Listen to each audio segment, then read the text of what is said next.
श्री गुरुदेव दत्त। श्री गुरुदत्ता जय गुरुदत्त। श्रीपादवल्लभ नरसिंह सरस्वती। श्री गुरुदत्तात्रेयाय नमः। गुरुदेव दत्त। మిత్రులారా, చాలా రోజుల తర్వాత మా భక్తులంతా కూడా గురువుగారు చాలామంది ఇబ్బందుల్లో కష్టాల్లో ఉంటున్నారు, వీరికి ఏదైనా ఒక మంచి పరిష్కారం ఏదో ఒకటి చెప్పండి, చాలా రోజులైంది మీరు అని చెప్పడం వల్ల ఈరోజు మీ అందరికీ అతి సులభమైనది, అతి శక్తివంతమైనది, అతి తొందరగా సిద్ధించే అద్భుతమైన పరమేశ్వరుడు ప్రసాదించిన అద్భుతమైన శక్తిని ఈరోజు మీ అందరికీ చెప్పబోతున్నా.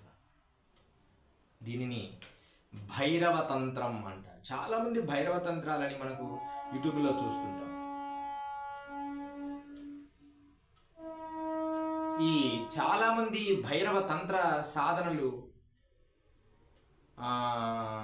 చేస్తూ ఉంటారు. అయితే భైరవ తంత్రానికి ఎలాంటి సాధనలు చేయాలి, అసలు భైరవ తంత్రం అంటే ఏమిటి అని అందరికీ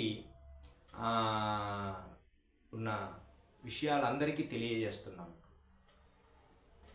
భైరవ తంత్రము అనేది మొట్టమొదట అందరికీ తెలుసు చాలామందికి. పార్వతికి పరమేశ్వరుడు గురువుగా పరమేశ్వరుడు పార్వతికి ఉపదేశించాడు యామలా తంత్రమని.